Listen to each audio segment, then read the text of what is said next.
the mock draft watch, which we love to do here, just This came is your out baby with the during like draft second season, right? installment. It is. Yeah, you do a great I job. love surveying what people are projecting for Buffalo in the first round, and we put it all together in a nice little story, so it's easy to kind of catch up on the latest mock drafts from the last week. So 2.0 went out yesterday. If you haven't checked it out, we're going to go through some of these names, and then we're going to focus on 4 names and break those down. So a couple of the most recent ones that came out yesterday, Charles Davis had a mock draft come out. The Athletic had a mock draft come out.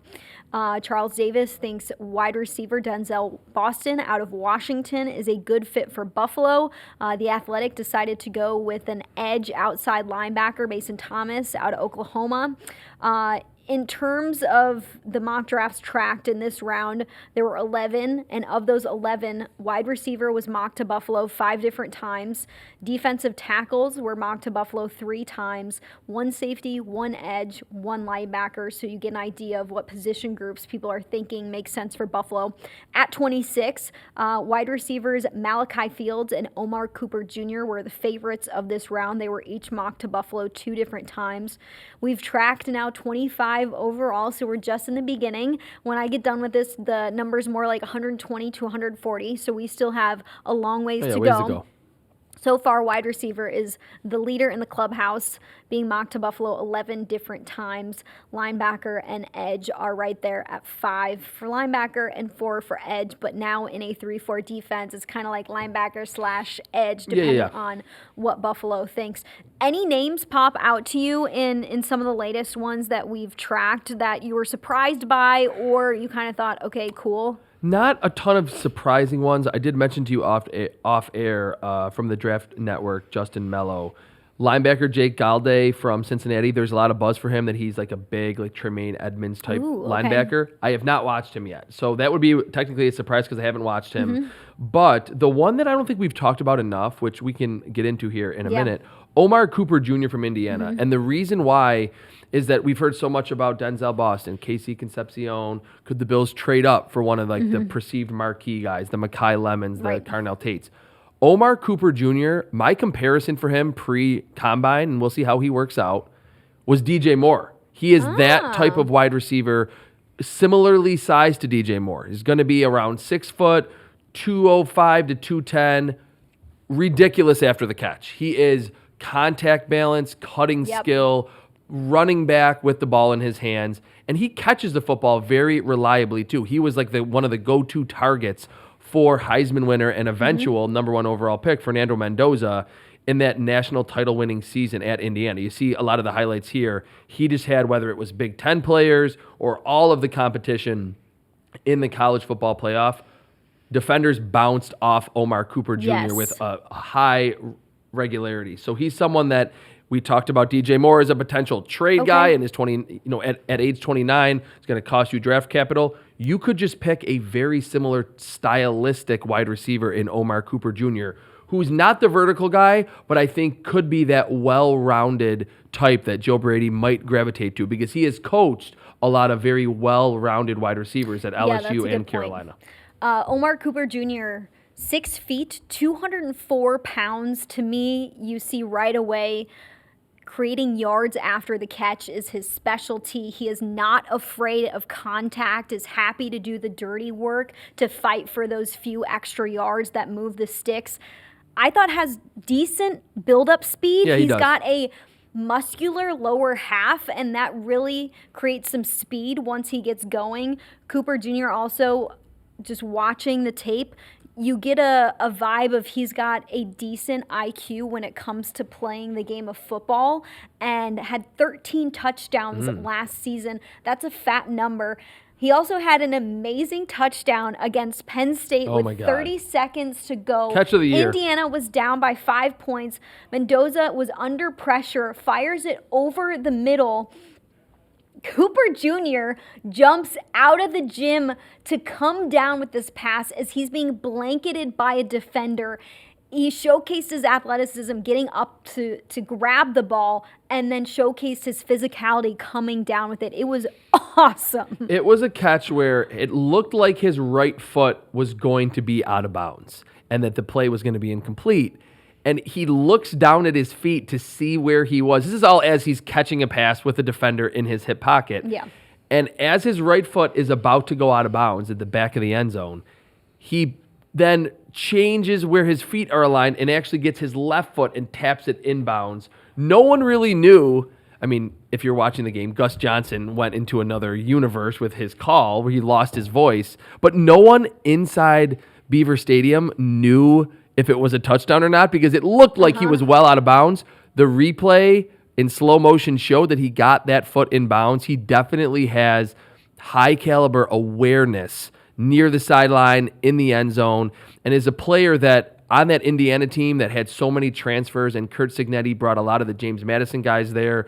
There were some 24, 25-year-olds. He was a 3-year player at Indiana, homegrown at that school, so was not entering after moving around a bunch or entering the league at 24, 25 years old. Okay, somebody like Omar Cooper Jr., who did a decent amount of work from the slot. He did.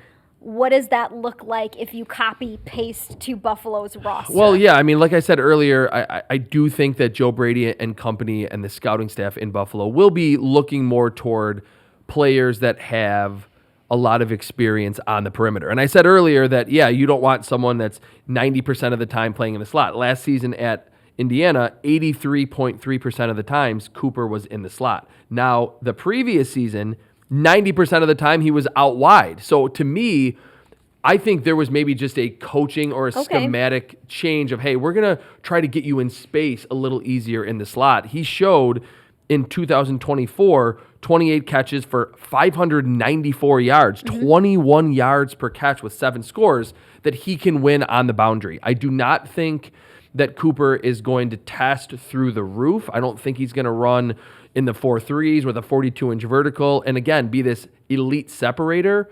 But if you, again, are trying to visualize what type of player is he, who is he like? So similar to DJ Moore, who was just this rugged yards after the catch type at Maryland. That's who I see with Omar Cooper Jr. If you're looking for a different type of wide receiver in terms of body type that was mocked to Buffalo in the latest mock draft watch, and we've seen also multiple times already, is Denzel Boston from Washington. 6'4", 210 pounds, 11 touchdowns last season, 20 touchdowns in the last 2 years, had close to 1,000 yards in 2025. Now, when you watch Boston, what he does on tape, this is an athletic wide receiver. He's got length, is an easy mismatch because of his size, an absolute red zone target. He's got good vision and is really good at the catch point, tough at the catch point.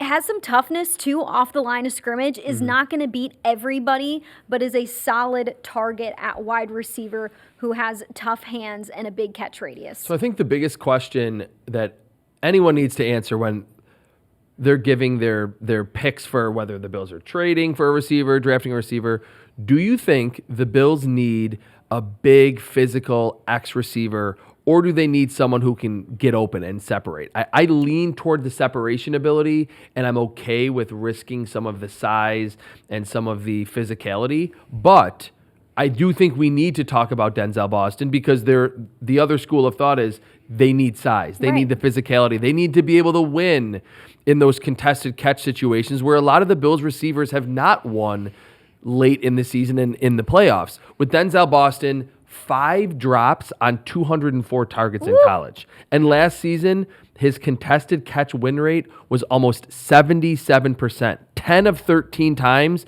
that he was in traffic, he came down with the football. Gosh. So he plays at 6'4", 220. He plays to that size. A lot of times, the bigger receivers we automatically think are just these amazing Mike Evans or Larry Fitzgerald level rebounders, and they're really not.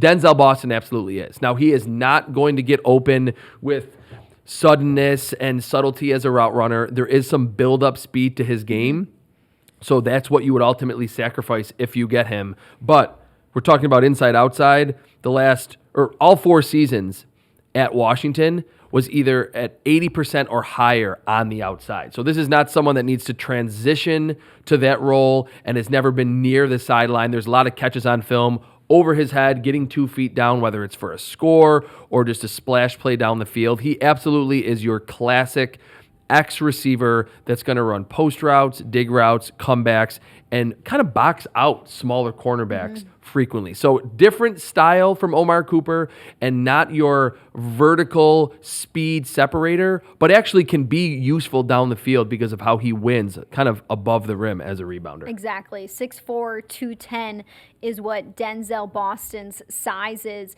And you see that quickly when you watch him play. A very tough receiver who's not going to separate due to speed, but he is going to separate in ways because of his physicality. Would you rather have a separator or a contested catch receiver? I'm in the separation camp. Okay. But I understand that you can have specific wants in the draft, and you can see receivers that you like go earlier than you ultimately pick, or you try to trade up and you don't have any suitors. So I don't want to say have to settle for what you don't like, but you're okay with a plan B and a plan C. And sometimes those ultimately work out. And at the same time, I understand that the Bills could use some size in that wide receiver room, and that Joe Brady, again, I talked about that he's had well-rounded wide receivers. Justin Jefferson's pretty big. Jamar Chase is that big, stocky receiver. DJ Moore's over 6 foot, over 200 pounds. You're not going to get a ton post-catch with Denzel Boston, but a lot of throwing the football on the back shoulder, throwing it to him when he's not open that you might not get with a KC Concepcion, or like we talked about with Omar Cooper Jr. You absolutely would get that with Denzel Boston if he's the Bills' pick. And then you weigh someone like Denzel Boston with Keon Coleman. Keon Coleman is also your contested catch guy who is tough at the catch point. Yes, Coleman didn't have the season that people were expecting last year, had a really great training camp, but you kind of, when you see a receiver like that, you sometimes wonder or weigh, is it good to have 2 of these on this roster? Or do they believe, yes, Keon Coleman had a down year, yes, last year, but this year we really believe that he's going to shine on this offense?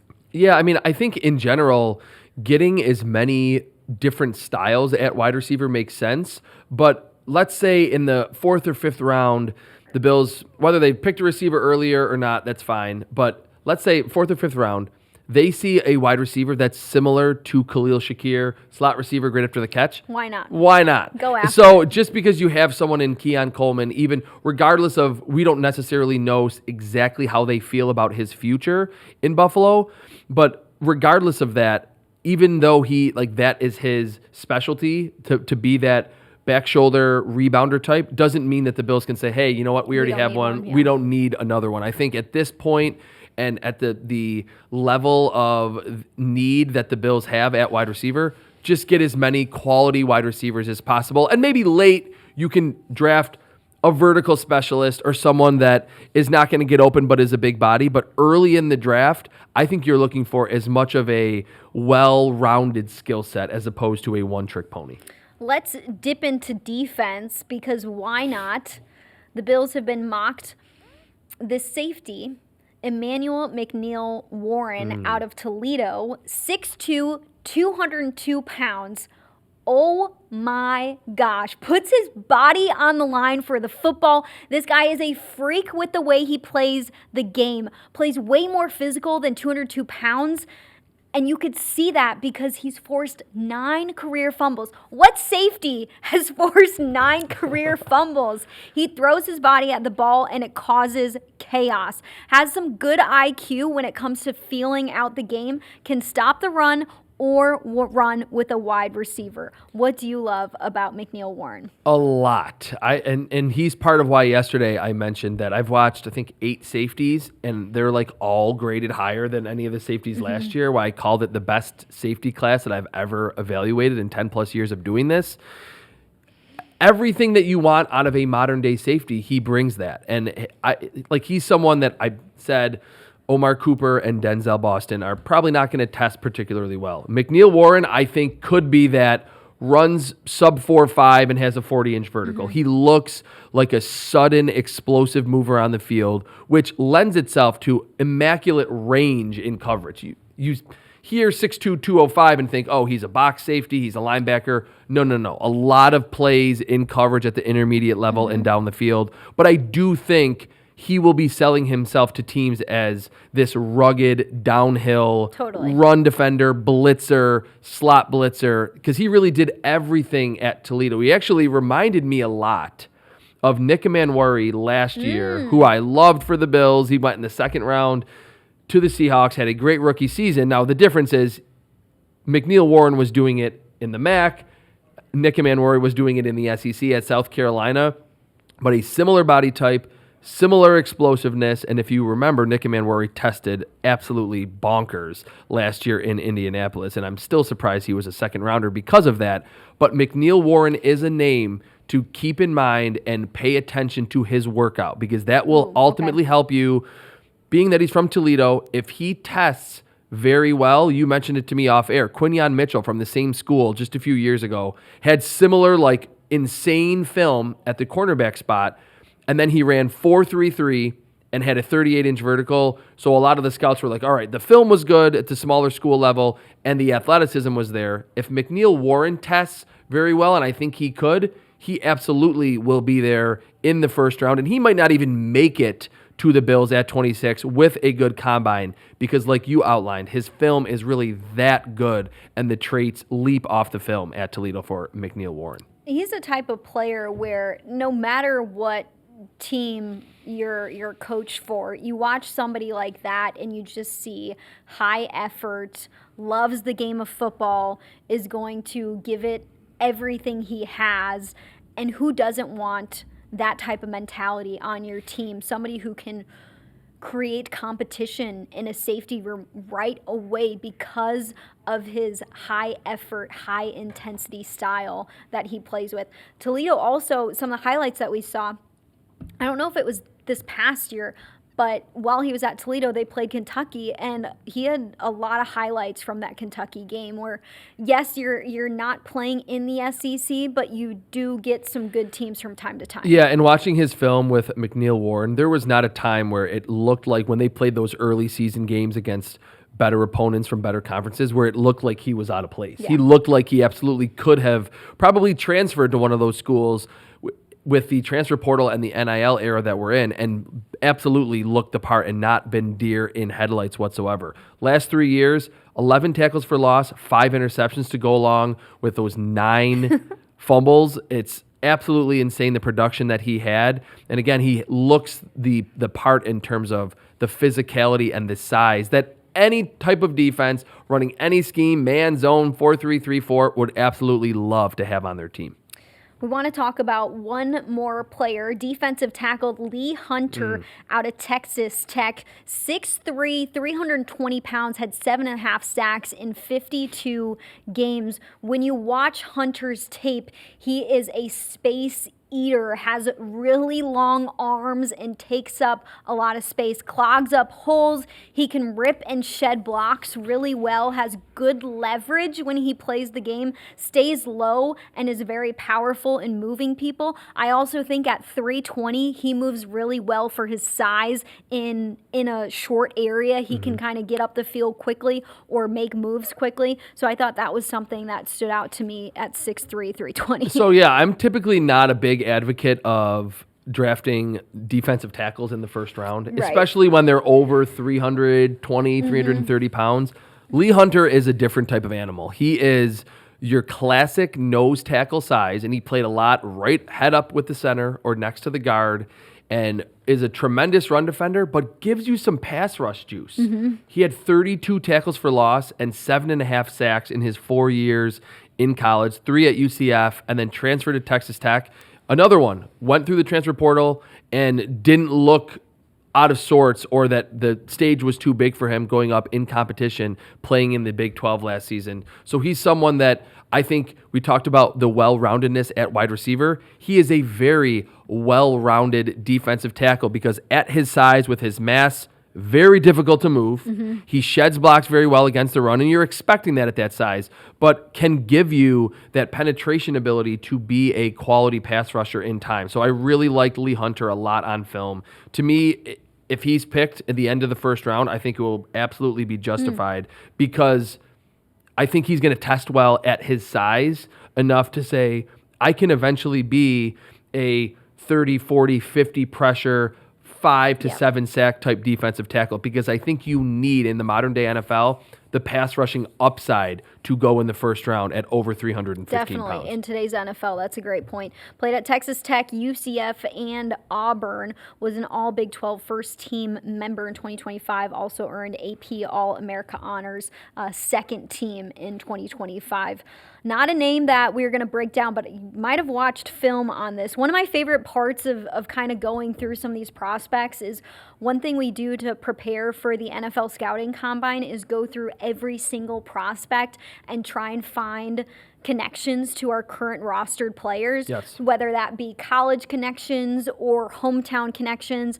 And one of the defensive tackles that had a pretty cool connection with Jordan Hancock is out of Ohio State. Kayden McDonald, I want to say is his name. Overlapped with Jordan Hancock at Ohio State. And then the two are from the same hometown, Suwanee, Georgia. So it's not like they're both Ohio boys playing at Ohio State. No, they're from a town in Georgia. So they're from the same town and overlapped at Ohio State. So I'm really excited for some of those opportunities to talk to a player like Kayden McDonald and figure out, okay, were you guys best friends coming from the same town, overlapping for a couple years at Ohio State? And I feel bad for all of the opponents that they must have faced in high school together. Two Ohio State guys and future NFLers on those rosters there in Georgia. With Kayden McDonald, I'll be quick with him. Everything that I've just referenced about Lee Hunter in terms of size and run-stopping ability, Kayden McDonald gives you that, but I think he's actually a better run defender in terms of stacking, shedding blocks, eating and anchoring against those double teams to keep linebackers free, which I do think Jim Leonhard will place a higher priority and emphasis on that than the previous coaching staff did. That's really important to his game, that he can be that two-gapping nose tackle. The one concern I have with Kayden McDonald, the pass rushing upside isn't quite there. He never had more than 20 pressures in a single season when Lee Hunter did it 3 times at UCF and at Texas Tech this past season. So he's someone that I personally, I don't want to say wouldn't ever pick in the first round, but I want more pass rushing upside. But I do think Kayden McDonald has a case as the best run-stopping defensive lineman in this class, and we do know that the run defense was a problem for the Bills for most of the 2025 season. Definitely an area they're looking into this offseason, as several defensive linemen are set to become free agents in just a few weeks on Buffalo's roster.